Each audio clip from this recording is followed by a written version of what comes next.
Tu attends, tu regardes les gâteaux. Regarde les gâteaux. Regarde avec Elisa si elle peut ouvrir si c'est cuit.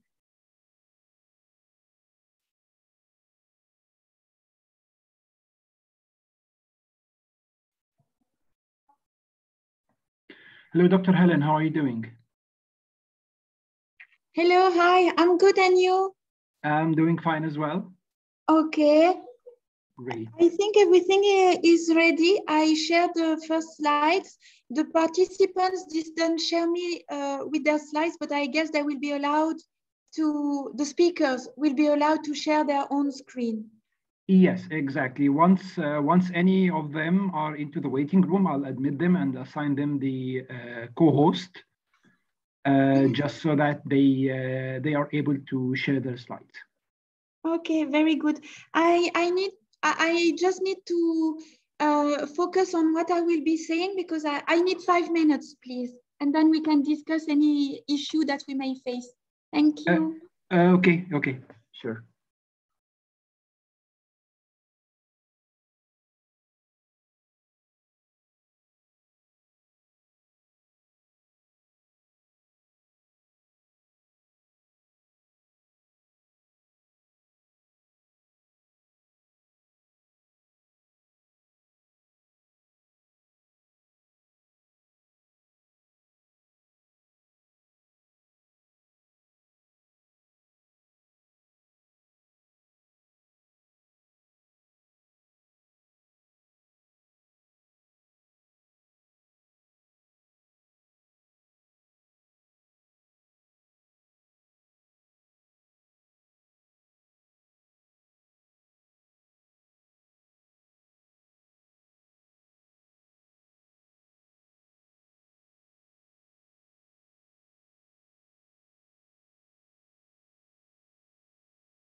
Hello, Daria.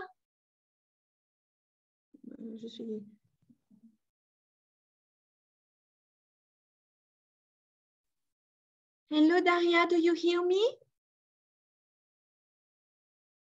Hello, hi. Hi, how are you? Good, and you? Oh, wait a second. I didn't connect my microphone. I'm fine. Listen, you will try just to share your screen in order for us to make sure that it works. Let's see, I just connected my microphone. Oh, can you see me? Let me check. Comment je vois plus. Anna, comment on voit les... Yes, I can see you. Let me open my camera as well. Mm-hmm. Oh, wait a second. Yes, I can see you, Helena. Hi. Hi, this is very nice to meet you. Nice to meet you. Oh. I don't, do you see like, because I see myself just half of the face. I don't know how you see me. Okay. Yeah. I think that this is clear. We just have the reflect in your glasses of the screen, but I think I can remove. No, if you need them, no problem. Okay? It's just that maybe you have a light behind, but that's fine. Yeah, and then maybe I have some stuff to remove behind. It is not no problem. So can you just try to share your screen to make sure that it works? Yeah. Share screen. You cannot start share screen while the other participant is sharing. Okay. There is I guess somebody is sharing the screen. I see some presentation. Yes, I stopped now. Okay. Hello, now I can share. Okay, now I share my screen. Perfect. Can you see my? Can you see my screen? Hello, everyone. Yeah. Okay, I can stop sharing for now. Hello. Hello.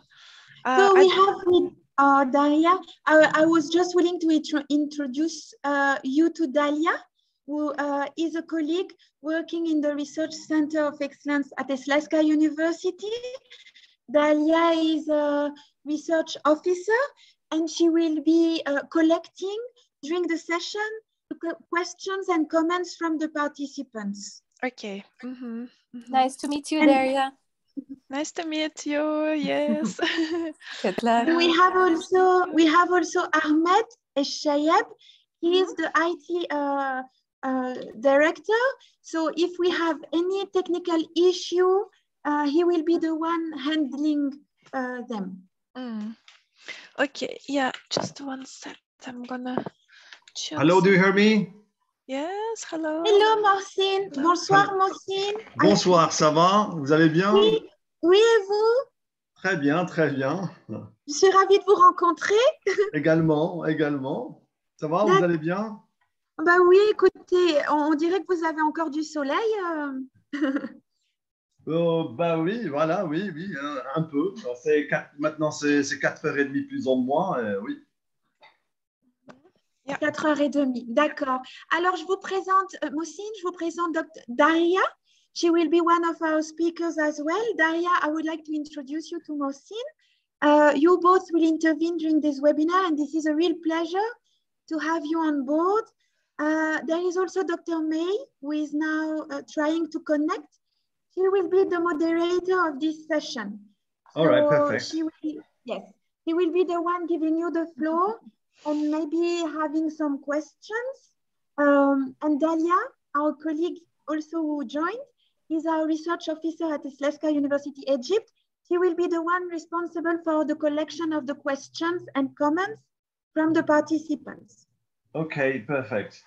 Yeah, Mohcine, would you like just to try and share your screen to make sure that it works properly? All right, okay, I'll do it right now. Right. May, do you hear us?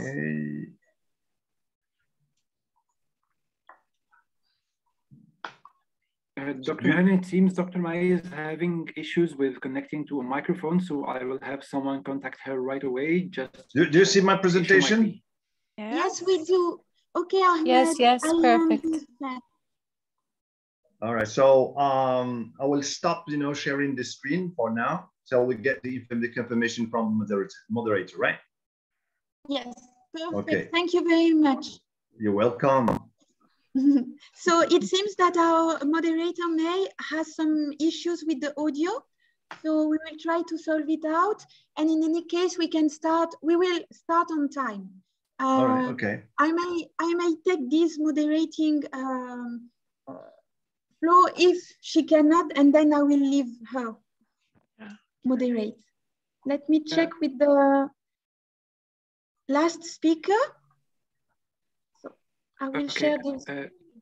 Dr. Helen, just one request. If you could just hover over my name, click on more and click on assign host so that I can assign co-host permission to all the speakers and set the meeting security settings to not allow any of the attendees to be able to speak or share their presentations in the meantime, just so that they don't cause any disturbance. So Ahmed, you were co-host? No, host. You want to be host? Okay. Yes, just to assign co-host to all the speakers, and then I will return the host back to you. So more, this is written pin, so I don't understand. Actually, the host was assigned to Daria. So Daria, if you could just open the list of participants, click on more next to my name, and then click on assign host. You mean me? I'm the host? Yes. Okay. I made a mistake. Okay, wait a second. I should click on participants, and then next to your name or next to the name of Ahmed, you can see more, and then you can have. Oh, there are a lot of people waiting for admitting. No, it's in the list. We are 6. Yeah. Currently. Next to Ahmed, yeah. Click more and then host. Wait a second. If I click on Ahmed, I only see. Okay, wait. I can share my screen so you can see what I'm doing. No, this not this one. Yeah. What am I doing?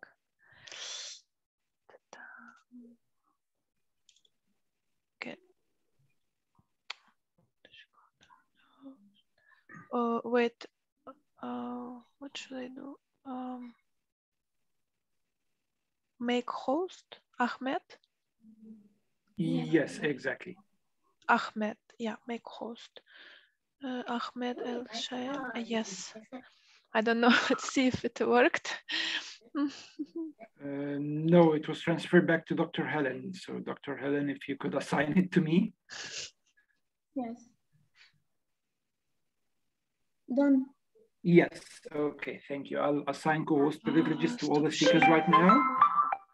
What am I doing? Thank you, Daria. Okay. Sorry, I don't know if I did something right. Hello, Maysara. Hello, good day. Do you hear us?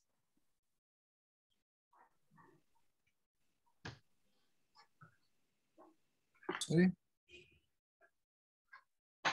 Yes, we can. I can hear you. Maysara? Okay. Yes. Hello, welcome. Thank you. How are you? We are good, and you? Yeah, I prefer to stop my cam to get the connection power to can hear me loudly. Yeah, no problem. I believe that we will do the same in order for us to have this webinar work properly. I would like to introduce you to the 2 other speakers. There is Dr. Mohcine, who is based in Morocco, and Mrs. Daria Kovalevskaya, who is based in Norway, and we will intervene. Nice to meet you all. We will intervene on behalf of Eslsca Paris. And Dr. May Atala, hi, will be the moderator of this session. May, do you hear us well?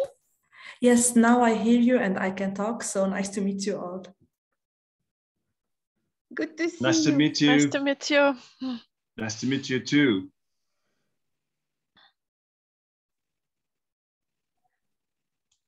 So I think in 1 minute, May, what do you think? In 1 minute, we can accept everyone, or should we start accepting everyone? I think it's time. Yes, I think it's time to start accepting now and starting the webinar. Okay, so as we discussed, we may turn off our cameras in order for everyone to be able to hear and for the quality of the webinar, okay? So I will turn my camera off. Okay. So I start admitting. Stop video.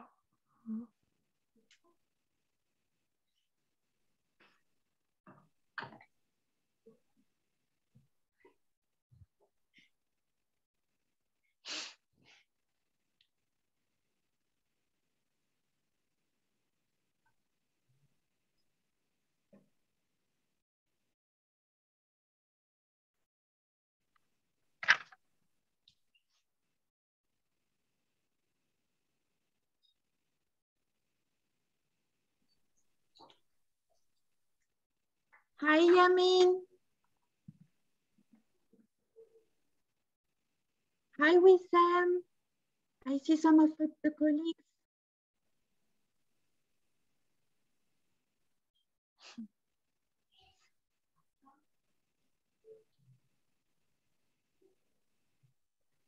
Okay, we will wait 1 more minute before starting to allow our colleagues to join.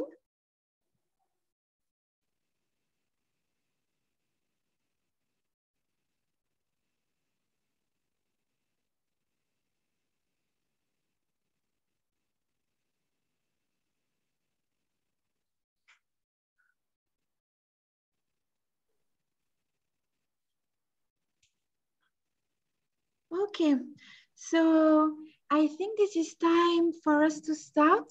Hello, welcome everybody. Thank you for joining us today to participate in this webinar. This is the first cross-campus workshop of this new academic year. The topic of our webinar is circular economy. First of all, let me introduce myself. My name is Elle. I am the Executive Director of the Eslsca Research Center of Excellence at Eslsca University, Egypt. Before we start, let me share with you a few housekeeping rules. Please note first that all participants are muted by default to avoid interrupting our speakers during their presentations. If you are facing a technical issue with the webinar, please use the chat function that appears on the bottom right corner of the screen. The session will be recorded and made available in a week or two. Please feel free to start asking your questions to our speakers or providing us with your comments as of now and throughout the session using the chat function. Dalia, the research officer at Eslsca Research Center of Excellence, will collect your questions and address them to the speakers during the Q&A session. Let me share the agenda of the webinar. This is here. I will give the floor to Dr. May Atala, who will be chairing this webinar. She is Assistant Professor in Economics at Eslsca University, Egypt. Please, Dr. May, the floor is yours. Yes, I'm here. So good evening, everyone. As Elan said, my name is May Atala, and I'm assistant professor in Eslsca University, Egypt. And I will be starting the talk with the webinar with my talk entitled Circular Economy Concept and Contextualization. So I would like to share my slides. So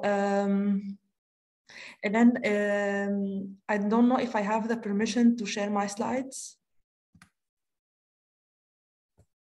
Yes, I would like just to introduce all of our speakers first. Okay, if you do then, not mind. okay. Okay. So, could you do it, or would you like me to do it? Yes, you can do it. Okay, thank you very much, May. So, along with Dr. May, we have 3 other speakers who represent each of our Eslsca campus.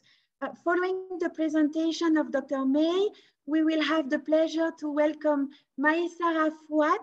He is engineer, head of the resource efficiency and cleaner production and green economy department. He works at the Egypt National Cleaner Production Center, Ministry of Trade and Education and Industry in Egypt. His presentation will be about green economy. Third speaker is Dr. Mohcine Bakhat. He is research professor at University Sultan Moulay Slimane in Morocco. He has a presentation entitled Circular Economy in Morocco, Waste Management, Challenges and Opportunities. Finally, Daria Kovalevskaya will make a presentation on sustainable development and bio-based economy in Norway. She is lecturer and also PhD student at Norwegian University of Science and Technology. She represents Eslsca Paris campus. Dr. May, I will now give you the floor for the first presentation and allow you to share your screen. Okay, thank you so much, Dr. Hélène, and thank you all the speakers for being here for the webinar, and welcome to this first cross-campus webinar. So now I'm trying to share my slides, so let's see.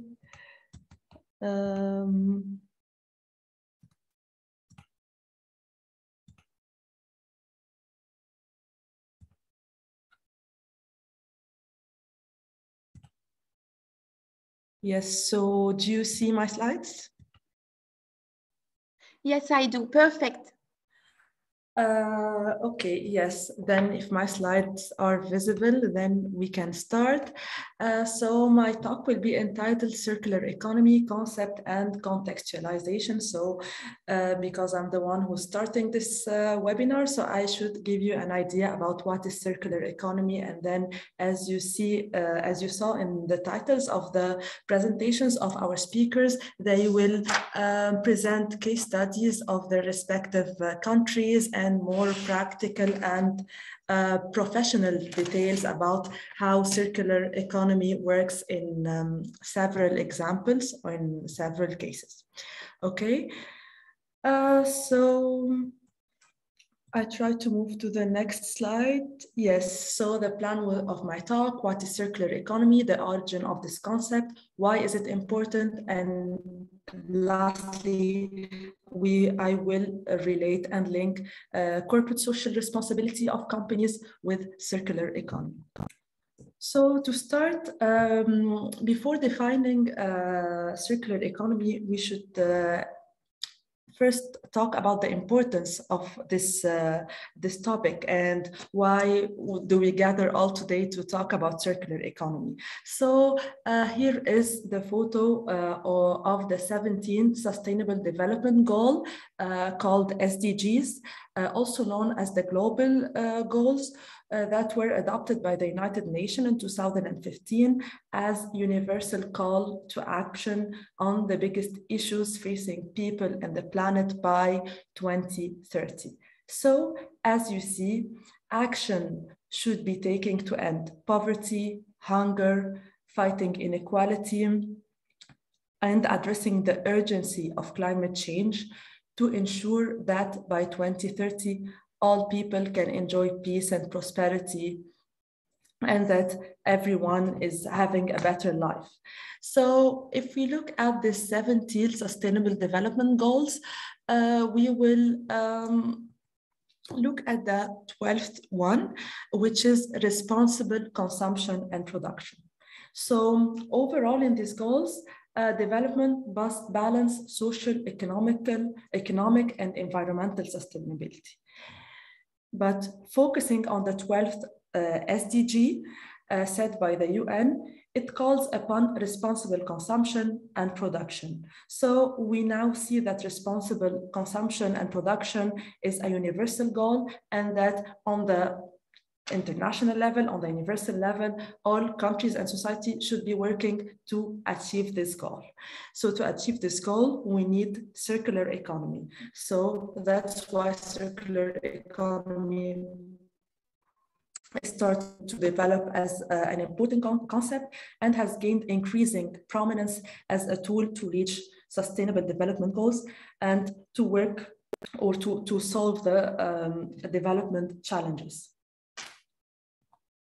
So to talk more in details about the 12th SDG of responsible consumption and production, we should introduce two different economies or two different modes of functioning in the economy. The first one at the left is the linear economy. So basically in the linear economy, we use raw material to produce in factories and then produce products consumed by households, and then after consumption there is waste, and this waste is considered as garbage in landfill, and there is no use of this waste.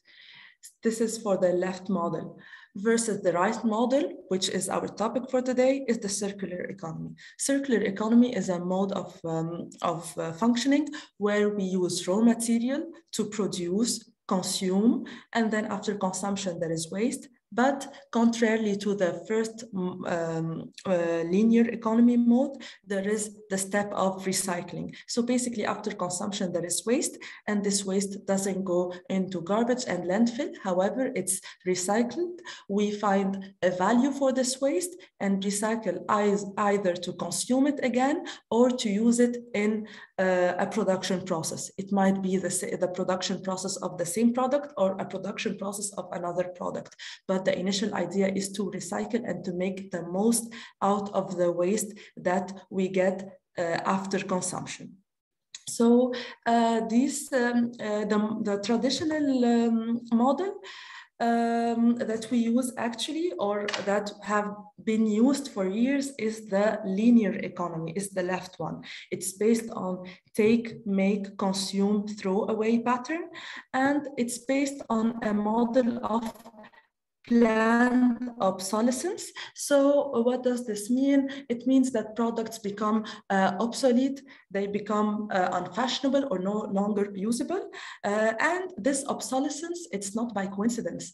It's actually a planned obsolescence of the product by the manufacturer. So a product has been designed by the manufacturer to have a limited lifespan. And to encourage consumers to buy it again in the future. So taking as an example, basically all the industries in the world we live in, garment industry and fashion industry are designed to produce clothes that goes out of fashion quickly and to induce people to buy clothes every year, and the clothes that are not fashionable anymore, they go into waste. Fashion and garment industry is known as one of the most polluting industries in the world. And also for electronics, when it comes to mobile phones and computers, they are all meant to last for a very limited lifespan. And if there is something that goes wrong with the mobile or the computer, instead of repairing it, shops and companies are inducing or are motivating consumers to throw it away and buy the next one, the newest one and the next generation of the device. And also household appliances, they are also designed by the manufacturer to last just for a few years. If we look at goods that's supposed to last for years, like washing machines or electric appliances. They're supposed to last for years, but the manufacturers actually design these goods to last for only a few years, and consumers should replace them once there is a little problem and it cannot be repaired. So actually to tell you that this is all designed by the manufacturer, and now we need to shift from this mode of living, mode of consumption, to make products that have an extended lifespan, because a linear economy has produced lots of waste. As we saw here, the waste is not recycled. And why do we produce waste? Just to induce consumers to buy and consume, and instead of reusing, repairing, renovating, and all of this concept that will be clear in the circular economy. So we move to the alternative that we propose now to the linear economy that we have been living in for years. So it's the circular economy. So the circular economy is defined by the European Parliament as a model of production and consumption, which involves sharing, leasing, reusing, repairing, renovating, and recycling existing materials and products as long as possible. In this way, the life cycle of products is extended. So as we see in the definition, we need, in circular economy, we minimize waste as the maximum that we can. So, or in other words, we want to minimize waste and extend the lifespan of a product. If a product exists, we want to make the most out of this product, and we want this product to work efficiently and to last, which is the opposite of linear economy. So the circular economy offers the opportunity to rethink the modern economy we live in, so it should become more sustainable and more competitive. So now we know how the circular economy works. So basically, to summarize, it's to reuse and recycle and minimize waste, and to find creative idea to get the most out of the waste we have. So what's the origin of this concept of circular economy, and why does it become so popular right now? So actually it's popular now, but it's not a new concept. It actually started in the 40s, but it became more clear in the 60s. So in 1966, the British American economist Kenneth Boulding called for a shift away from what he calls a cowboy economy, where there are no limits on resource consumption or waste disposal, to a space economy where everything is engineered to be constantly recycled. So in 1966, he was opposing two different modes of functioning in the economy. The idea of cowboy economy refer to the way cowboys behave in the Wild West during the 19th century. They would settle somewhere, consume the resources, and once exhausted, move on the next destination to repeat the operation. So basically, they consume, they produce, consume, produce waste, and we don't care about the waste. However, the alternative mode is the spaceman economy. So he considers the Earth as a spaceship carrying millions of lives through the space in a closed system where no waste can leave and no more resources can arrive. So it's a basically closed system that we live all in, and we have no alternative but reconnect with cyclical ecological system that only can provide materials to be reused continuously. So he was the first to mention these two modes of the economy, and he was advising that we should shift from the cowboy economy to the spaceman economy. And the second idea is that in the 80s now, like 20 years later, in 1982, Walter Stahl, who got the Nobel Prize, also talked about the circular economy, but without mentioning the word circular economy. It was just an idea at this time. So in his paper with his co-author, they had a diagram where resources are used as raw material, and then they go into manufacturing, utilization, and then from this utilization, we have two loops. Loop one, where after consumption, it's either reuse of the good, repair of the good, reconditioning of goods, and technological fashion upgrading of the good. So this is the first step after consumption. And it's like, let's say loop one is reconsume, and loop two is recycling of materials into basically into raw materials that can go again in the production process. So we extend or we give a new life to the waste and the products we consume. So this is the second time that the idea of circular economy was talked about. And in the 90s, then Pierce and Turner in 1990, they used the term circular economy. It started to appear fully defined and described as an economic term. It was in an environmental and resource economics textbook, where they in the diagram they also had this diagram where resources go into production, into consumption, and then waste.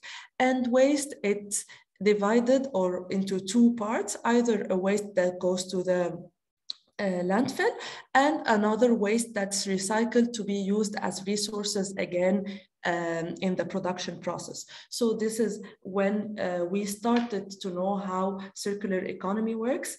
And I cite from their book, Bulting's essays was pointing the need to contemplate Earth as closed economic system on which the economy and environment are not characterized by linear interlinkage, but by a circular relationship. And here is the first, let's say, appearance of circular economy. Everything is an input into everything else. Okay. So this is basically about the origin of the term, and now it appeared in 1990, and now in 2015, when the SDGs are developed by the UN, we see the circular economy as a priority that can solve the problem and lead to the responsible consumption and production. Okay, so the next step is the corporate social responsibility. So when we talk about production, we talk about companies, firms, factories, and the producers overall, they have a corporate social responsibility. So let's define what's corporate social responsibility. So the European Commission in 2001 defined corporate social responsibility as a concept whereby companies integrate social and environmental concerns in their business operations and in their interactions with their stakeholders on voluntary basis. So there is three components of the CSR, social, two components, social and environmental components. So as example of CSR in Egypt, we have PepsiCo in Egypt that started in a year two. In COVID, they were supporting families in difficulties that rely on daily income and couldn't have income due to COVID and due to lockdown.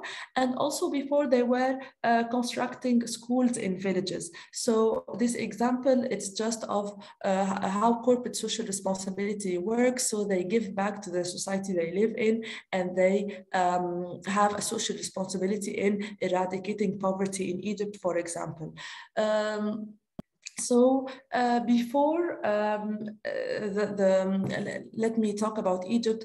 The CSR was mainly social because the first goal, it was to eradicate poverty and to offer people in difficulty a better life and better opportunities. But now, because the climate change, with the climate change and all the environmental challenges we live in and the pollution we live in, the social component of the CSR actually, or let's say that the environmental component took the lead than in the CSR, than the social component, as we are facing, in all countries, we are facing major environmental challenges. So all of this to say that before social component was important, but now environmental component, we cannot ignore it anymore. That's why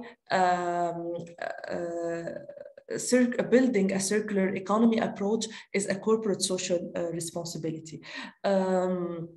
So the environmental component is what countries can do with circular economy to solve the environmental challenges and environmental problems. So yes, just some examples about the aspects of adopting a circular economy as a part of a company's corporate social responsibilities. So what countries can do.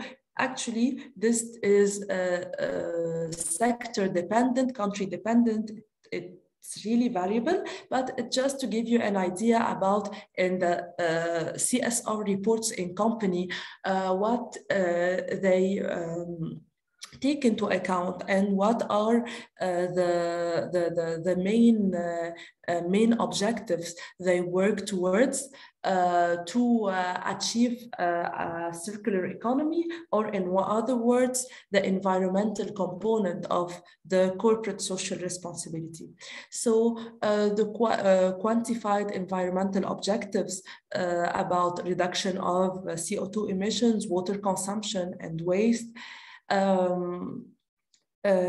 For example, also 100% vegetable origin of products in the manufacturing of the product, refilling and reusable packaging, as packages of products are mainly used made of plastic, and if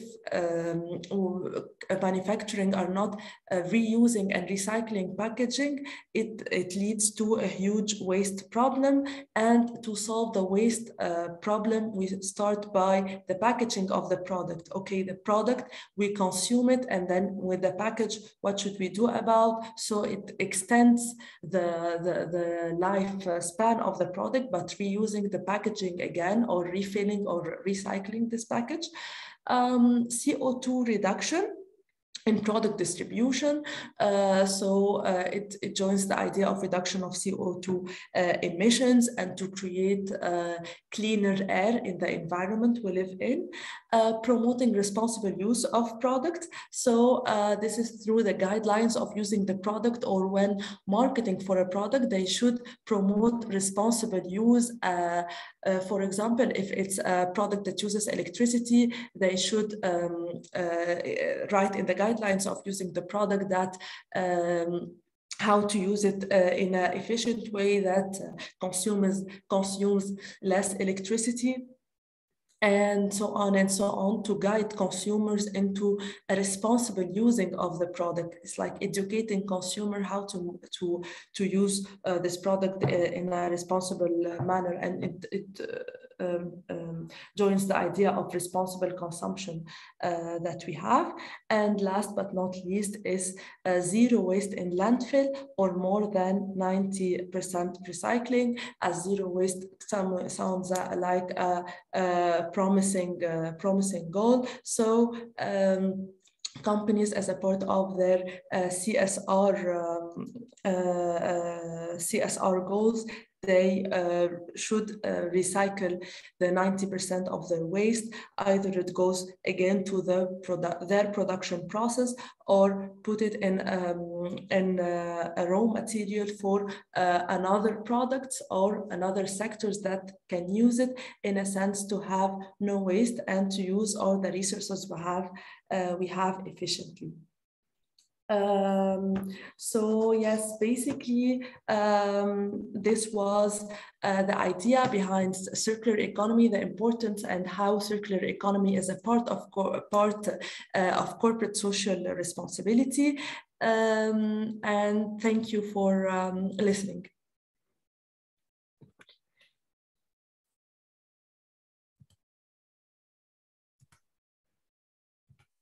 Thank you very much, Dr. May, for this insightful presentation. I think that we will straight away give the floor to Engineer Maysara. Yes, I am with you. And then maybe take some questions if they need from the chat.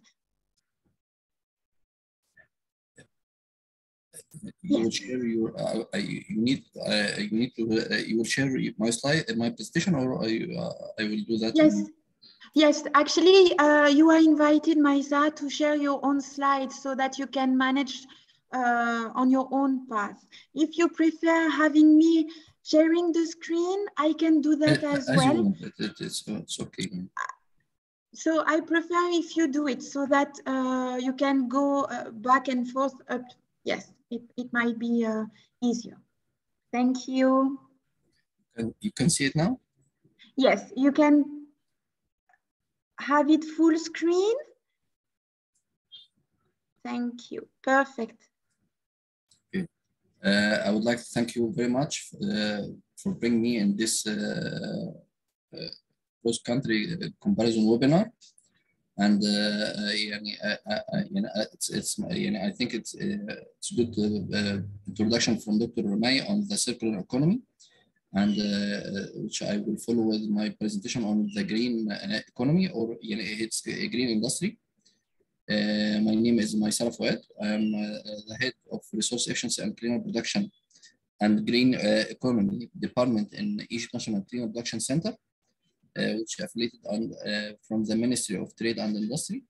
And in the beginning, we were affiliated from the United Nations of Industrial Development Organization, UNIDO. The industry is the main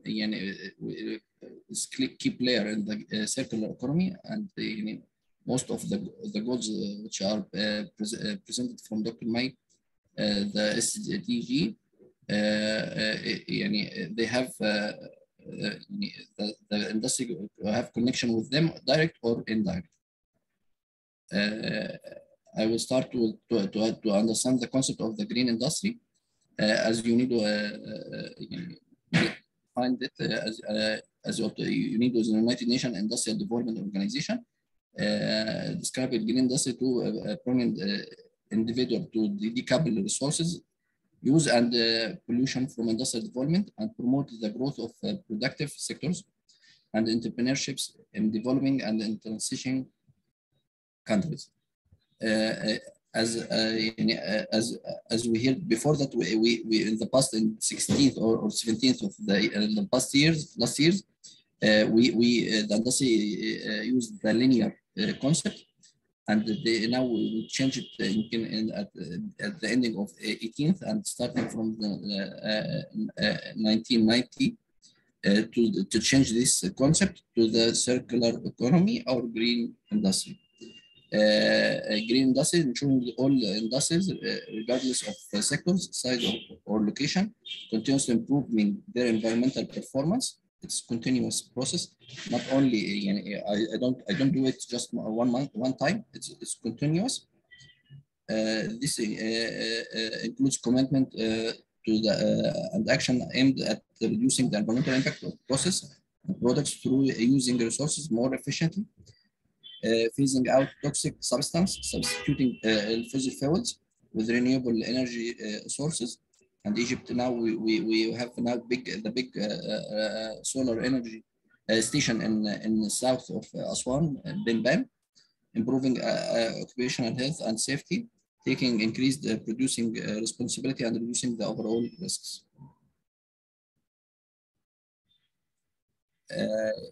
Creating green industries, simulating the development and creation of industries that provide environmental goods and services. And we need to change the minds from the consumer and producer in this field, as green industry is a growing and diverse sector that covers all types of services and technologies aimed at contributing to reducing negative environmental impact or addressing the consequence of various forms of pollution, including material recovery, recycling companies, waste management, treatment companies also, and the companies that deal with the transportation of the waste.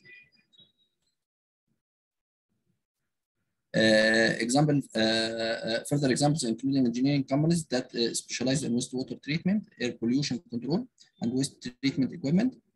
Sector also encompasses environmental and energy consultants, in addition to the providers of integrated solution, like Eslsca. Eslsca is the energy services companies, offering design and implementation of energy saving projects, energy conservation, energy infrastructure outsourcing, power generation, energy supply, and risk management. And now we, with the Ministry of Electricity and Energy, we start to establish, to give the floor to the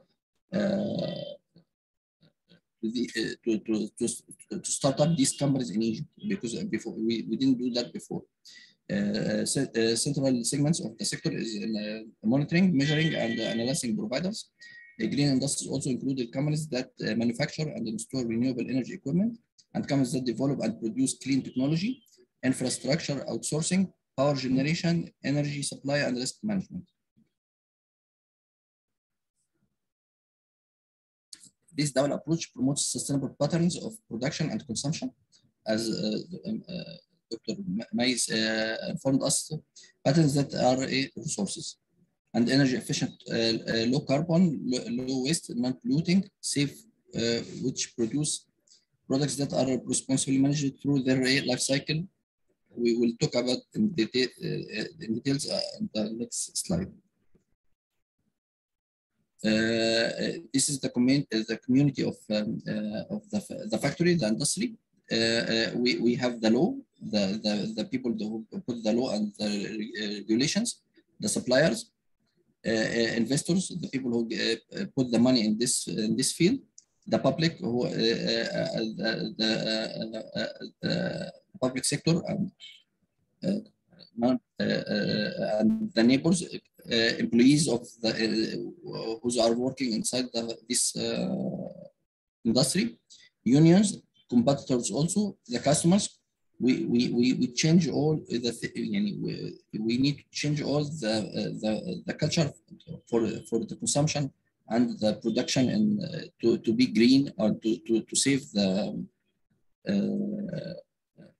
resources.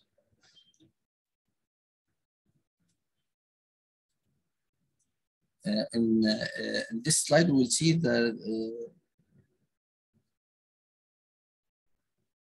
sorry. We'll see how they started, the engineers, how they start, or the industry started to deal with the green economy. We started with the pollution control by treatment, implementation of non-essential technologies, end of pipe solution, and they only think at the end of the problem, not in the beginning, or what they are doing. After that, we have another terminology called the cleaner production. This is a terminology for prevent. I need to see the process from the source, not at the end of the pipe. Modify products and production methods, process optimization, lower resources input and outputs, substitution of materials like non-toxic, and using renewable energy instead of the traditional energy. After that, we have eco-efficiency. This is by managing. We started to have the environmental management system and environmental strategies and monitoring. I put some legislation that and give some certification for the people who doing that. We expand more to have the life cycle assessment, to have a life cycle thinking and the life cycle assessment for the products itself. We will expand not only for the manufacturing people, we need to see the customer and how they dispose the consumer, how they dispose their waste. After that, close the loop production by revitalize this, restructuring of production methods, minimizing, eliminating virgin materials, and we have a lot of waste.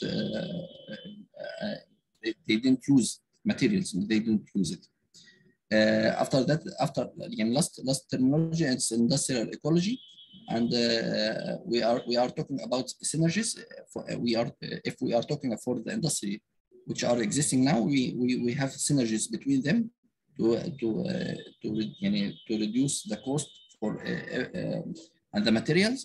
And when we start to establish new industry, we think we should to have eco-industrial parks, or to put it in good design from the beginning. This is from the Organization for Economic Cooperation and Development, OECD, 2010. So the industry take the materials, energy, water, and they have their process inside, and we have the emissions. Then we have product or byproduct at the end. Through this process, we have hazard waste, heat losses, it's waste, solid waste, trash, and wastewater.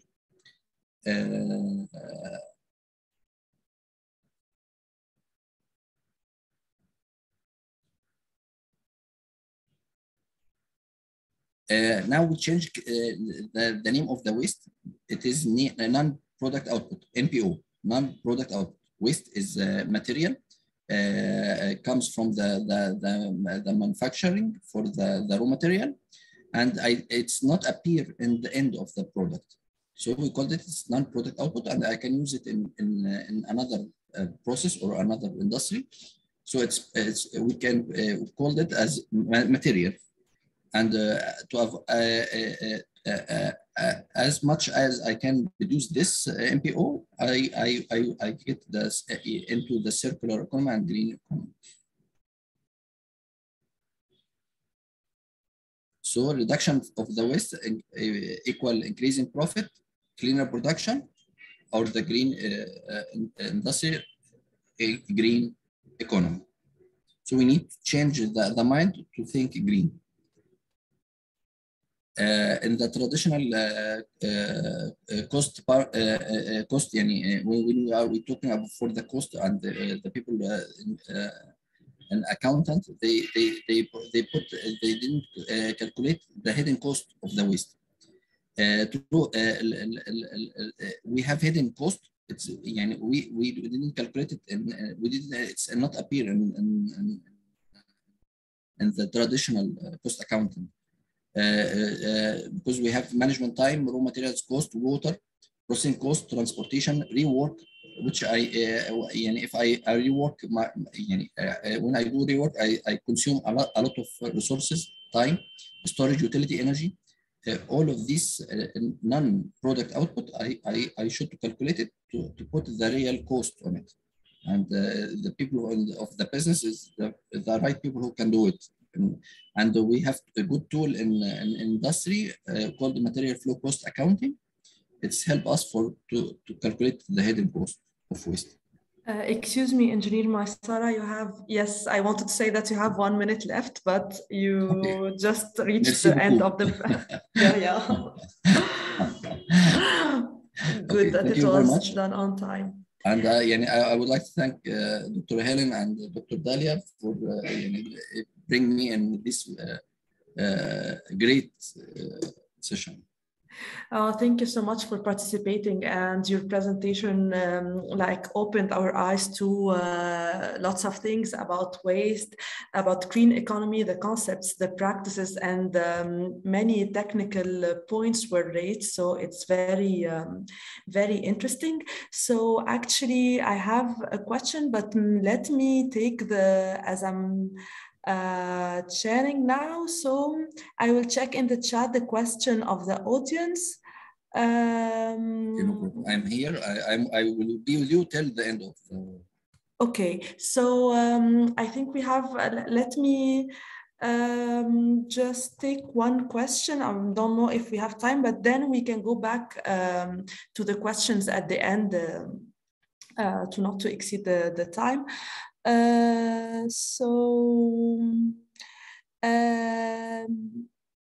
I will read Ellen's comment. So Dr. Ellen says that changing the culture of consumers and producers takes time. I believe that the role of public education and training providers, just one second, I just lost the comment. Training providers is key in Egypt. How recycling, risk management, energy efficiency are taught at different levels, like school and in universities in Egypt? And is there any positive evolution, like between what's happening before and what's happening now? So do you have an idea about this?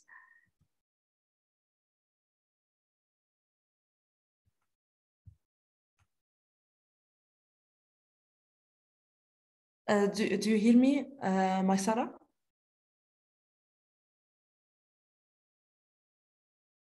Sorry, I didn't hear the question. Yes, it's Dr. Elan was asking about changing consumers and producers, how it beliefs and how they act takes time to at the school and university level. Is there any program to teach efficiently how to do so about environment and green economies and all of this, or it's just at the level of professionals as us are talking and companies are talking and ministries and all of this? No, not only on, yes, we agree with her that it needs time. The center is one of green initiative from the UNIDO to Egypt regarding the green economy and circular economy. To establish this center in Egypt, we are here in 2005. We established in 2005. We regarding for the production, the people in the industrial field, we fight with them a lot of. We have now 15 years. We are fighting with them to change the mind. Still we need a lot of in this field regarding to the academia, and we have now some courses and some postgraduate programs in some universities in Egypt on clean production, on renewable energy. Now in Ain Shams we have certification with department in renewable engineering, and I think it's we have now also we have on the field of the academia we have we have good practice in this. Still we need more, for sure. We need to start from the kids and in zero level. And to have more specific programs. The programs still technically we don't have business. I didn't find I got some certification as TOT to how to build your business model canvas green. We need to have these programs and that in academia, and we can provide this for sure with you, for you, or for any people, or any people interested in this field. Yes, thank you so much, Engineer M.Maysara, for the presentation and for the answer for the question. We have more questions, but unfortunately, due to time constraint, I will leave them to the end of the webinar. So we go back to the questions at the end. But now I should pass the floor to Dr. Mohcine Bakhat, a research professor from University of Sultan Moulay Sulaiman in Morocco. His presentation is about circular economy in Morocco, waste management, challenges, and opportunities. Dr.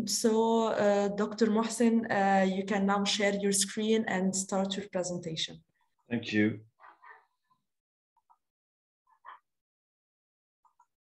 All right. Do you see my presentation? Yes, I see it. Perfect. Good evening, everyone. Thank you very much for inviting me to this webinar, interesting webinar. Good evening for the audience and all the participants and all the organizer of this wonderful event. So my presentation is about circular economy in Morocco. I've taken the case of waste management by putting more focus on challenges and opportunities. So my name is Mohcine Bakhat. I'm a professor at the Sultan Moulay Sulaiman University in Morocco. And my presentation is structured as follows. I start by motivations. A little bit, I will define the circular economy very briefly, as it was already presented in the first presentation. And the concept of circular economy within the framework of the laws and the legislation in Morocco. Then I would talk about some measures in this initiative already done in Morocco, and then I will end with the conclusion.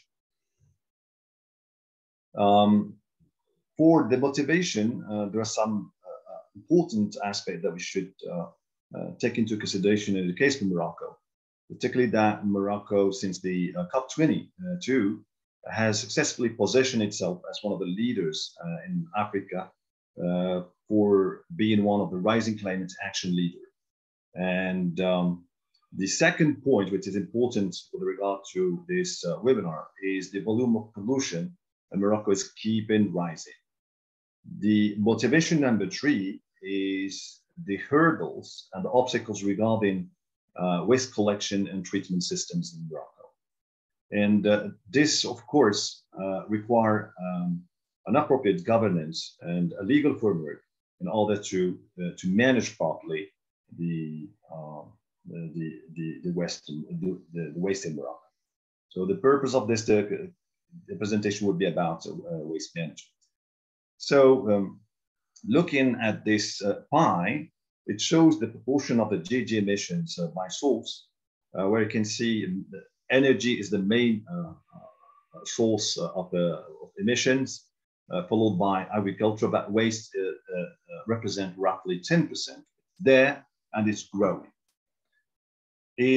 For some numbers, in 2015, the year of reference, we can see roughly that the total amount of waste in Morocco was estimated at 26.8 million tons, excluding, of course, the agricultural waste. And it is expected to grow roughly by 45% to reach 39 million tons in 2030. And this graph as well, you can see how the waste is split from different sources. We have the construction, demolition waste, industrial waste, household waste, and all of them will grow in the future, reaching important numbers. If we look again at this graph, we can see the net total of GHG emissions, the greenhouse gases emissions, which reach 100.5 million tons CO2 equivalent in 2012, with waste responsible of roughly 8%.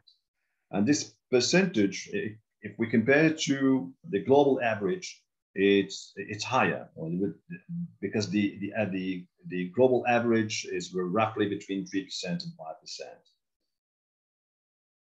We're comparing this number as well with the year 2000, which was 4.6%, the current percentage is very high to Morocco. It's more or less the double, and which is alarming in the case of Morocco. The circular economy, as the definition was already presented in the first presentation, and I'm not going to explain it deeply, but well, as was mentioned, it's different from the linear economy. It's a non-linear economy based on the principle of closing the life cycle, which is related as well, the life cycle, of course, of products, services, waste materials, and water and energy. And it is also related to the concept of cradle to closing the loop, or the loop of the life cycle. And here, it's three diagrams explain the difference between the linear economy, the reuse economy, as was explained by Dr. May, and the circular economy, where we introduce the concept of recycling. The raw materials that to go there and to stay put permanently between brackets, or to stay there longer in the process. Here it's a concept of the butterfly diagram, which is developed by Ellen MacArthur Foundation, and explain as well the two, the model, or this closed circular economy model, splitting it between stock management and renewable flow management, and it's about recycling all the inputs and in order to reduce the impact on the environment. In fact, when you talk about the circular economy, it's about the R's, the three R's. The reduce the level of resources and the waste production and the process of production. The second R is the fact of reusing the waste and either directly or indirectly. And the third R is recycling the waste and try to put it there in the circle, or either by producing energy or by transforming it. And this concept has been extended through 7 R's, where the element of rethinking has been added: repair, refurbish, recover. Rethinking a new business model that take into consideration this new paradigm. Repair components and parts so that product can be used longer by the user, or the element of refurbishing old products to be sold again or transformed into new products. And the concept as well of recovering, where we can use waste in order to produce energy. And as it was explained as well, related to the first presentation, there is a clear potential of the circular economy related to the SDGs goals, the UN SDG goals promoted by the UN. So in the case of Morocco,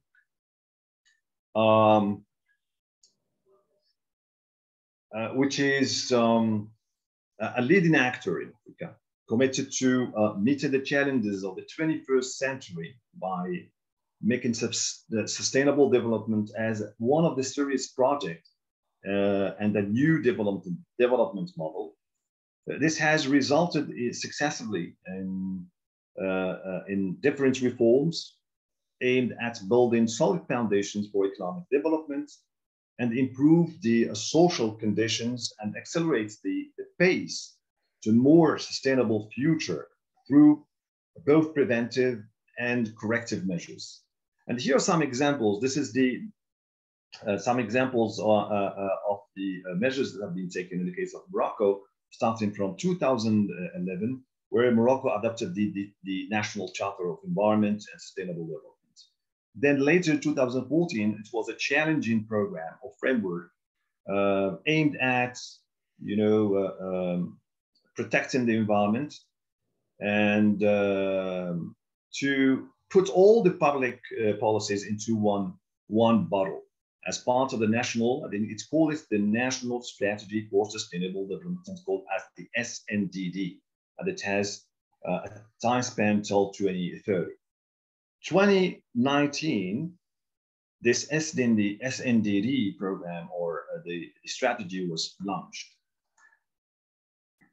Within this framework, there were many areas of interest, but we can cite two main ones, what are the main priorities: organic household waste, how to deal with that, and wastewater reuse.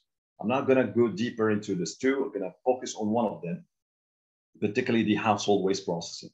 So given these numbers, you can, as I mentioned one of the slides, the growing amount of the household waste processing that will raise from now to till 2030. And it's an important share of waste if we take the case of households. Particularly that urban take the high percentage, representing 78% of the total amount of household waste compared to rural areas. And representing roughly, in the case of Morocco, 1 kilos more or less, or to be precise, 0.76 kilos per individual and per day, which is comparatively higher in the case of Morocco. So we can compare another striking figures is the fact that when we compare urban and industry, urban household with the industries, you can see roughly that the amount in million of tons is more or less the same, 5.9 compared to 5.4 in case of industry, but the rate of recycling in the case of household is still low, 6% compared to 12%, and this percentages, have a very promising target in 2030, which will be around roughly about 20% in the case of urban household and 25% in the case of industries. Going to the measures and the initiatives that have been taken in the case of Morocco, we can cite the law 2800 related to the waste management and their elimination, particularly plastic bags, etc., all involved in this law. And the execution of the National Program of Household and Similar Waste, the famous PNDM here called in Morocco, that had a target of 2020, then was extended to till 2030. The main element on the main articles, in this law, the 2800, is to eliminate the negative impact of waste and to preserve health and to respect the life in all its forms, which means biodiversity, environment, by integrating all living environments, environmental elements, and the existing natural elements in the ecosystem, and to put in place all the measures to preserve water, air, soil, etc.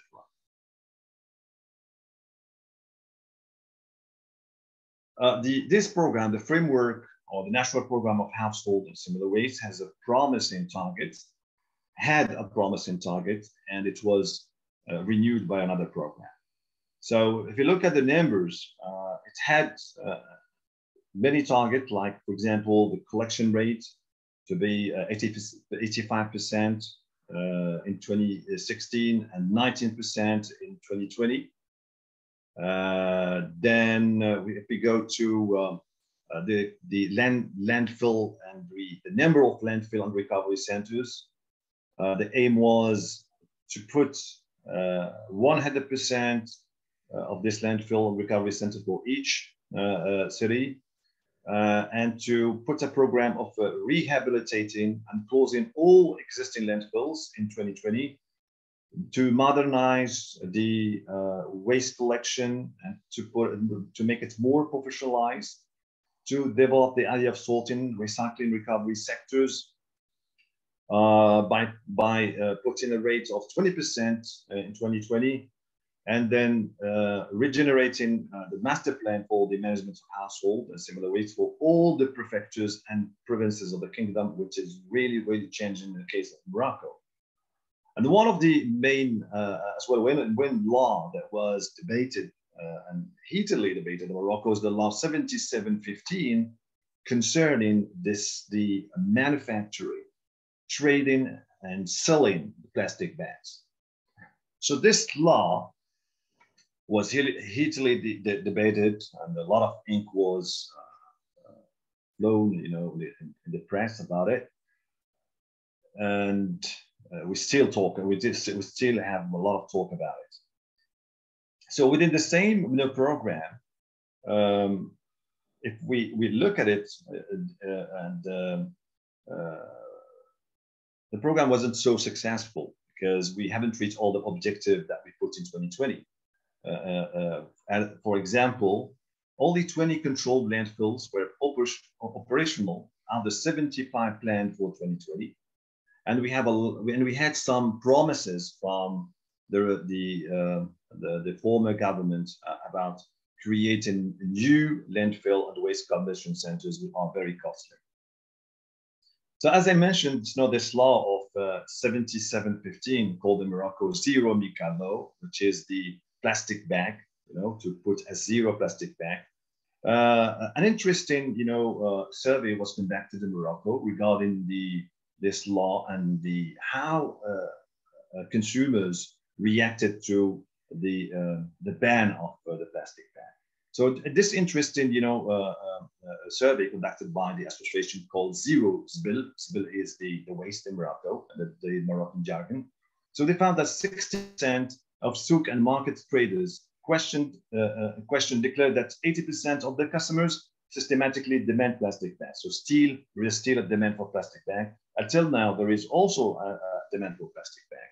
The 49% of those questions state that the consumption of plastic bags had no change or increased since the law. So no considerable change in terms of the consumer behavior. That's why, Mohcine, you have 1 minute left. Sorry. All right, I will jump some slides. So this the old program has been a new program has been proposed as a continuation for the old program. It's called the National Strategy for the Reduction and the Recovery of Waste. So there are many, you know, promising targets for recycling plastic and other materials, batteries, etc., and tires.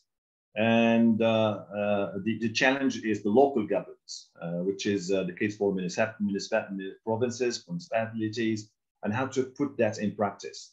We have a very good, you know, challenges and good examples, given the particularity of the waste in Morocco, which is highly composed of organic waste with a high percentage of moisture. That's why we had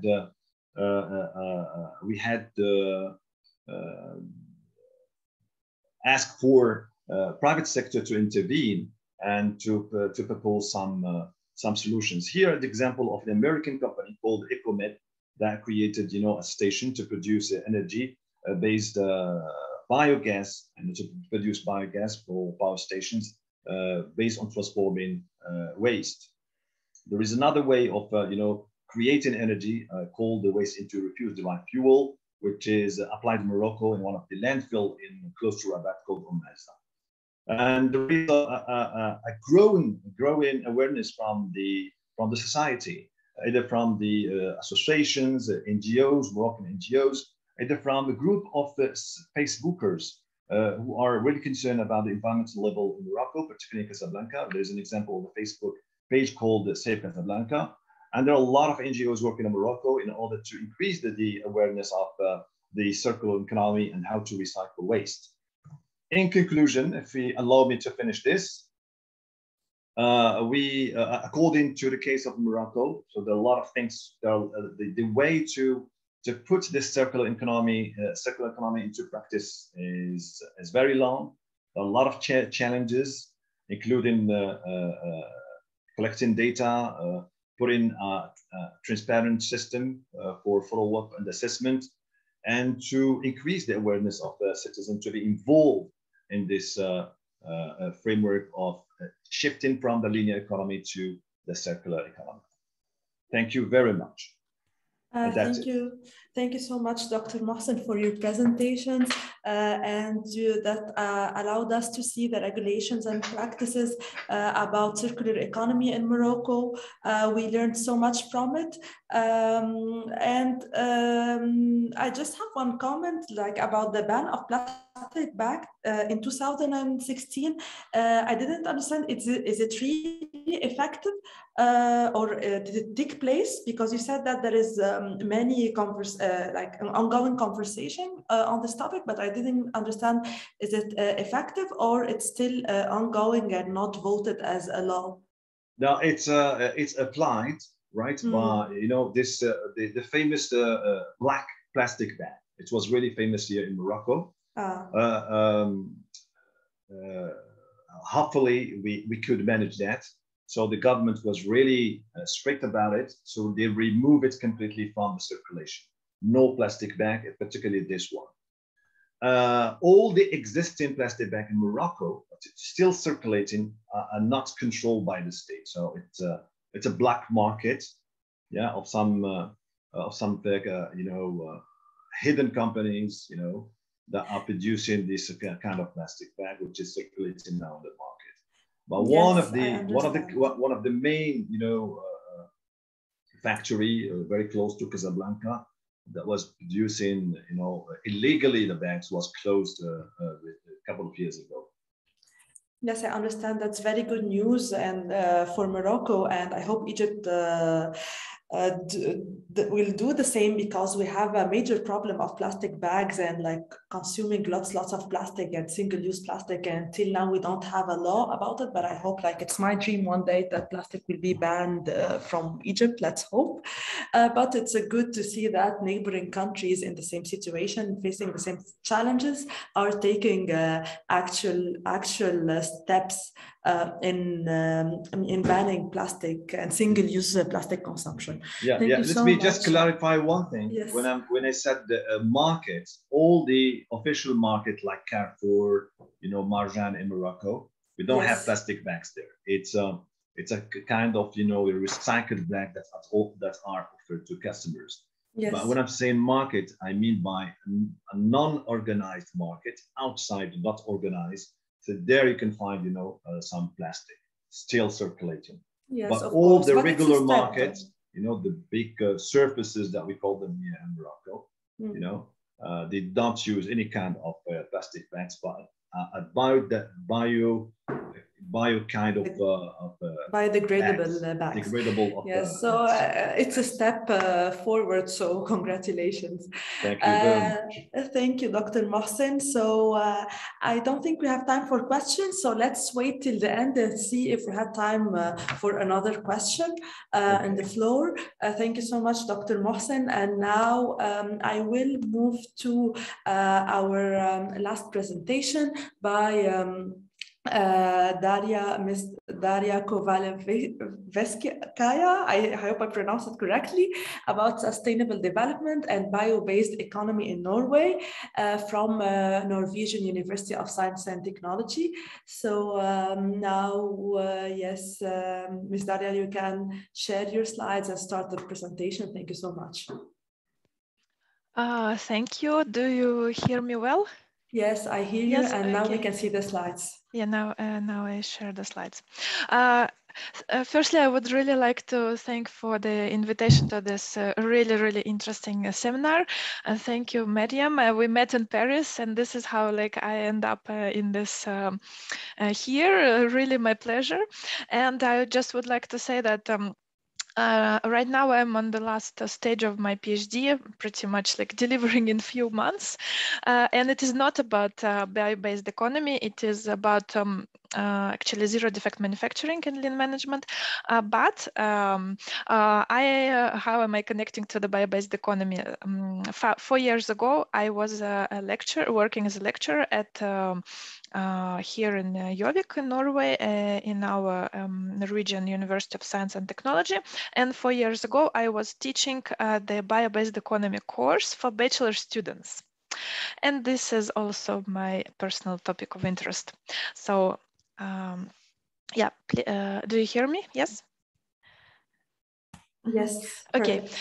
Yes, so today I would like to talk about the bio-based economy in Norway. And I have compiled some interesting facts and some interesting information about how Norway is working towards the bio-based strategy. So this is when I was teaching the course, super happy. And this is one of my favorite books. Also, the course that I was teaching, I based basically on that book. It is called The Bio-Based Economy, Biofuels, Materials and Chemicals in the Post-Oil Era. This book has been written by Dutch professors, so it is a book from Holland. And actually it was very useful. However, it was missing some important parts for teaching bio-based economy in Norway, because as you might know about Holland, it is there is a lot of agriculture in Holland, but in Norway, bio-based economy has a little bit other types of blocks. It is based not only on agriculture, but also it has the block of biofuels and aquaculture. So, but this was the book that I always recommended to my students. Yeah, here, these are the blocks that I used in the course. So in Norway, we divided with our gang of professors here, the bio-based economy into 3 blocks. Green block, where we cover information about forest industry and agriculture industry. There is a lot of forest in Norway, so the green block is like very important. There is the blue block that covers marine industry, like fish production, and another part of marine industry is the seaweed production is also a big part in Norway. And what we call the white block is production of biofuels, medicines, bioplastics, waste recycle and reuse. I'm going to skip that because already everybody knows what is bio-based economy. It's all about the closed loop. Just a few words here is that as we already all know, that the conventional economy, it is represented by the broken circle that is based mainly because of the use of the fossil fuels. And in bio-based economy, we use the biomass. So I'm gonna a bit say about the fossil fuels and biomass. So I think the important question to think about is whether bio-based economy equals sustainability. Actually, not always. The goal is to make bio-based production also sustainable. As we know from the agricultural examples, as in my favorite book, the Dutch professors, they write that a key challenge for bio-based economy is to develop a future sustainable biomass production. Biomass can be produced at biorefineries, and at biorefineries and also in the fields in agriculture, we use a lot of machines, a lot of tractors, which are driven on the fossil fuels. So yeah, that is the reason why not always, for example, the bio-based production can be sustainable, because within the bio-based production we can use equipment or technology that is driven on the fossil fuels. So I mentioned the biorefinery as an important facility. It's like a huge factory that produces biomass, and there are several known examples of the biorefineries known in the world, like for example in Italy, cellulosic ethanol plant, a Dutch biorefinery cluster, and here in Norway we have a Norwegian biorefinery called Borregaard, which uses trees. So basically it produces from the trees, like bioethanol and many other. Here is the overview of the products. So it is the big biorefinery in Norway, and it specializes in cellulose, lignin products, bioethanol, yeast, lignin, and also produces vanillin, for example, and many other types of chemicals. So as I have already mentioned, there can be challenges for the biorefinery sector. In order for biorefineries to become sustainable, special attention must be paid to logistic challenges regarding collecting and concentrating biomass and recycling of nutrients to maintain functional integrity of arable land. Yeah, the main idea of the biorefineries, it's very bio-based. We produce biomass, but the production of the biomass also should be sustainable. And within the production of biomass, we can also use fossil fuels. Here is just quickly about what are the fossil fuels. It is petroleum and natural gas that was formed millions of years ago. And nowadays we basically drill down through the layers of sand, rocks, and we try to reach to these oil and gas deposits. We produce a lot of different products from fossil fuels. Here is just a quick example. It can be plastic food containers, solar panels, fertilizers, tires, fuel for airplanes, furniture parts, baby pacifiers, bubble gums, toys, diapers, washing products, fake furs, eyeshadows, shampoos, dyes, nail polish, perfumes, medicine, paints, antibiotics, paraffin pencils. All these products, they all include, to some extent, some fossil fuels.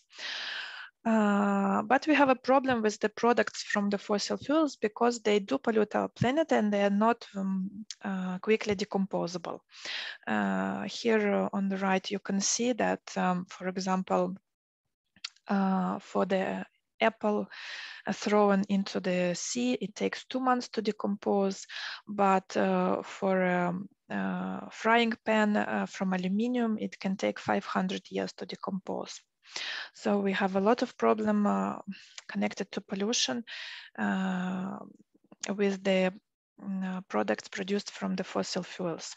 There is also the problem with the microplast. For example, in the beauty industry, it's used a lot, this microplast in the scrubs for the faces and other products that go to the water. And in Norway, it's quite an actual problem because then this microplast is eaten by the fish. And there have been a series of studies showing that even now it's a lot of fish that you buy in the shops, it can contain some microplast that we all consume and feed to our children. So in Norway, there has been an initiative actually here where I live in Raufoss. 17 small and large companies. Here is the overview. If you are interested, you can later, I can send the presentation, look at all these firms. Basically, the local firms, they cooperate on the what is called I for Plastics project. The main focus in this project is that firms come together and collaborate with the focus on innovation, multi-material products, and environmentally friendly plastic. Basically, there's the whole bunch of different companies, from the car parts producers,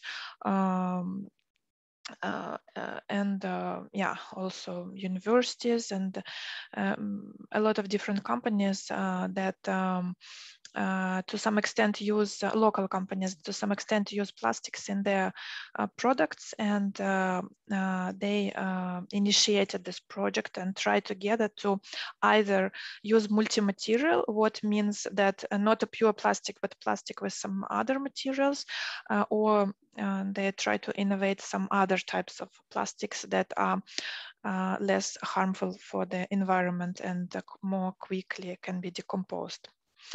As I have already mentioned, that in Norway, it is very fossil fuels very important in Norway, because as you can see on the picture, there are a lot of oil and gas fields, especially offshore. And here are some examples of the stations, offshore gas and oil stations. Of course, this is what happens when there is like a gas explosion, then the density of the water is changed and everything sinks. And if there is an oil spill, there is also a natural disaster. So however, we cannot really completely live without the use of these petroleum products. What we can try to do, we can try to replace the use of oil products to our maximum with other green products, or we can try to find other like energy sources as fuel for our cars, or energy sources to keep our houses warm. And this is what Norway is trying to do, because it's not possible to go 100% away from the use of the fossil fuels. But it's possible to substitute some part of the fossil fuels, as I have already mentioned, with the biomass that can be produced in biorefineries or other type of biomass. As you can see, the biomass can be many different things, like crops, garbage, wood, and for example, when it comes to the crops, also in Norway, there is not a very big amount of, not a very big part of the Norwegian industry is covered by agricultural industry. As you can see, only 3%.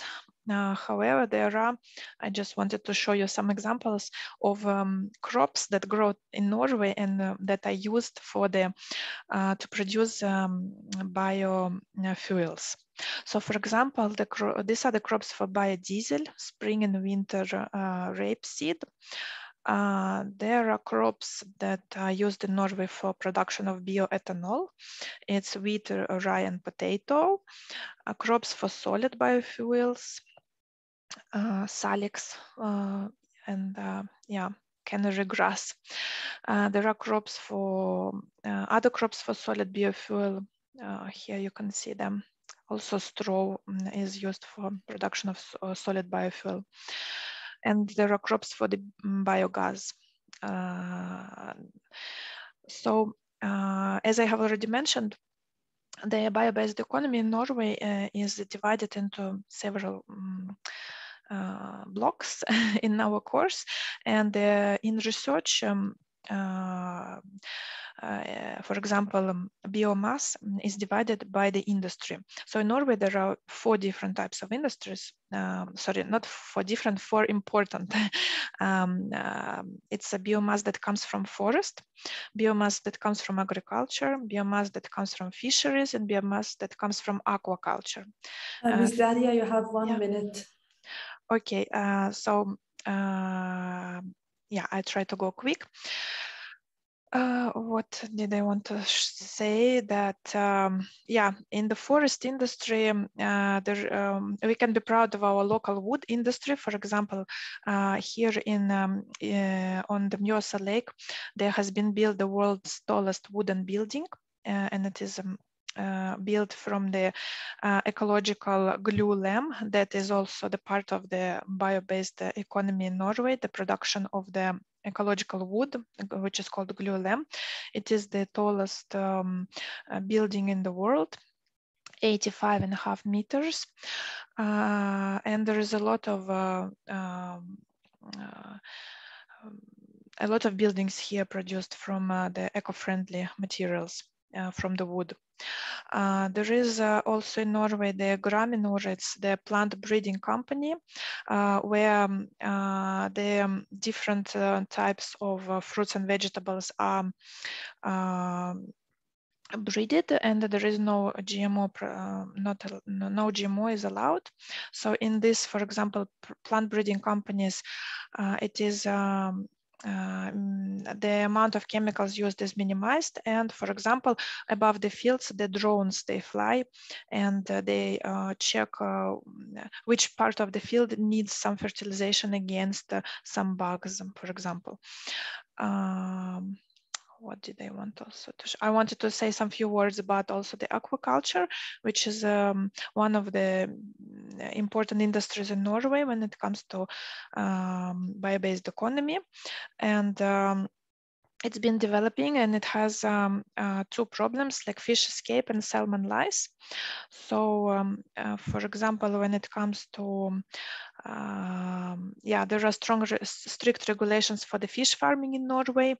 It needs to be 97.5% water and only 2.5% fish, in order to for the fishes not to get sicknesses. And the salmon lice, it's some kind of a crayfish that attacks the salmon in the cages. And in Norway, there are different companies that can offer filtering technology, and also the hydrogen peroxide is used. And hydrogen peroxide, it's just thrown into the water, and it can damage the, for example, the shrimps that swim next to the fish farms. That's why it's very important to distribute the space and licenses along the coastal zone. Each aquaculture company has to have the specific a place in order not to damage, for example, shrimps or other types of like aquaculture fish in the sea. Okay, and just 1 minute. I also wanted to say that in the product, what is important in aquaculture is the fish food. In Norway, fish before like 2000, 90% of the fish food was consisted out of the fish meal itself and the oil. And after 2013, up to 70% of the salmon feed, it's from the plantar region. And 80% of these plants, they are imported to Norway, and the goal of the Norwegian government is to reduce this to their dependency on the import. And they do it with the production of the marine plants. In Norway, there are a lot of tons of the seaweed produced every year. It is approximately 0.3% of the estimated total biomass of 15 million tons. And this seaweed is used as an animal food for Norwegian pigs and farm fish. And this seaweed is also like ecological and is not GMO. This is the seaweed production. And there are also a lot of companies that grow microalgae in Norway, which is also used, which is also the part of the bio-based production and used for people and also animal food. Here are some links for the government plans for the bioeconomy strategy in our region, and also in not only in Norwegian but also in English. And in Norway, it's possible to study bioeconomy, bio-based economy in Oslo in NMBU. And merci beaucoup. Thank you for your attention. Sorry, it was quite quick jumping, but yeah.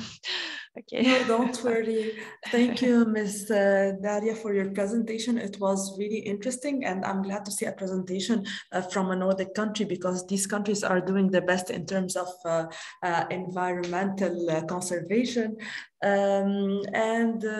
Yes, I really liked to mention at the beginning many examples of usage of fossil fuels and how it causes pollution, because like normal people who are not involved into environmental studies are not aware that fossil fuels are introduced in almost all the products that we use, and it takes so much time to decompose, and it can cause huge problems. That's why we need need to look for alternatives. It was very interesting. And for microplast, also we have this problem in Egypt. We have in the Red Sea like amazing corals that everyone comes to see, but the microplast can turn these corals into dead gray corals, and like we try to solve this problem to preserve our marine life. Yes, yes, the microplast is a really, really big problem. Yeah. But I imagine for Norway, for salmon industry, it is a huge problem. So it touches everywhere in the world, basically where there is marine resource and yes. So I have like time for one question or one comment. So from yes, from the audience. Just 1 second. So I have one comment that it's very interesting. Nevertheless, Norway is a crude oil producer, Brent North Sea, since 1966. And in 2021, the sovereign funds reaches $1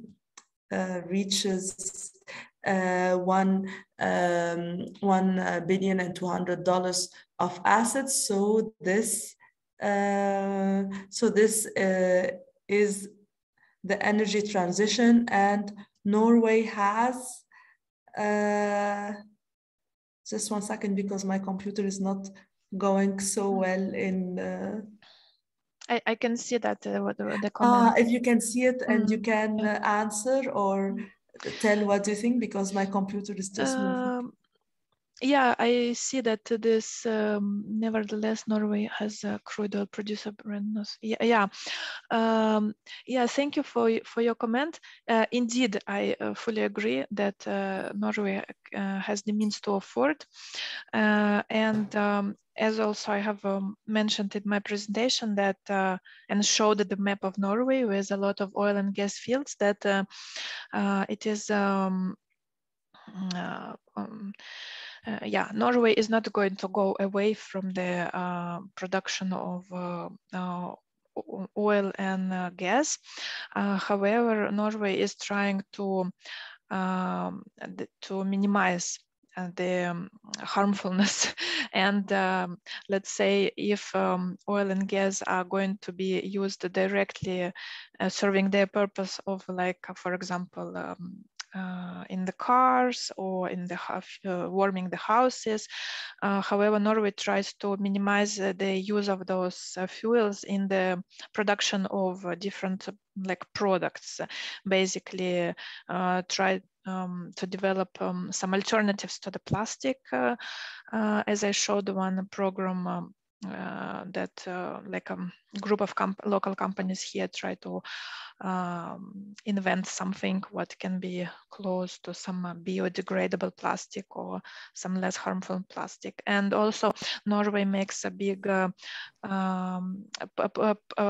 a lot of attention to make other industries more like bio-based with this closed loop, as I showed also the fish farming and the production of the marine plants, because as I said in the beginning, bio-based economy doesn't always mean sustainable, because we can try to produce a lot of bioethanol and build a big biorefinery on the fields, but we will stuff this factory with a lot of machines and a lot of tractors and a lot of different types of cars, which are going to use a lot of fuels, like the fossil fuels, for them to be driven. And what actually makes this bio-based refinery is not so sustainable anymore. So the goal is to organize the bio-based production in the sustainable way, and also for example, as I showed the example about the fish farming, that in the cages where the salmon or other fishes grow, before there were like a lot of the fishes swimming, but after Norwegian government set the regulations that there should be 95% of the water, so the fish can swim, has less disease, has less this different types of like crayfishes eating their skin. And because, for example, when fish had a lot of disease and some crayfishes attaching to their skin, the producers, they throw like a lot of H2O2 into the water because it kills the small like crayfishes on the salmon. And this is quite safe for the salmon. But for example, if there are like field of shrimps that swims next to the this cages with the salmon, then these shrimps, the skin of the shrimps, it can get damaged with the H2O2. So there has been some a little bit fights going on between Norwegian fish farmers producing salmon and Norwegian fish farmers for reducing the shrimps. So, yes, it's a conflict of interest. Yes, and also trying, like both trying to make their aquaculture businesses like sustainable, so nobody harms anybody. Yeah. Yes, thank you so much, Ms. Daria. Thank you for your presentation and for your answer. It was very, very interesting and eye-opening for me. Yes, now we reached the end of our webinar. Unfortunately, we won't have time to take further questions to the other speakers and to have another Q&As. So if you have any question, just contact the authors afterwards and discuss about it. I would like to thank everyone who attended this webinar. I would like firstly start to thank our speakers, engineer M.Maysara, Dr. Mohcine, and Ms. Daria. Thank you so much for participating. And also thank you the other participants for attending this webinar. And yes, I will close the webinar. Thank you. And see you for the next. Thank you very much. Hopefully for the next upcoming webinars, Eslsca cross-campus webinars. Thank you so much. Thank you, everyone. Thank you very much. Thank you very much. Thank you very much. Dr. Elle. Thank Thank you. you very much, May, Mohcine, Daria, Maysara. It was a pleasure meeting with you. It was a great pleasure. Yes, thank you. It Hope was to really, see really you. great pleasure. Hope to see you next time in another webinar. Yes, of course. Thank you. Bye-bye. Thank you. Okay, thank you. Bye. Bye. Bye.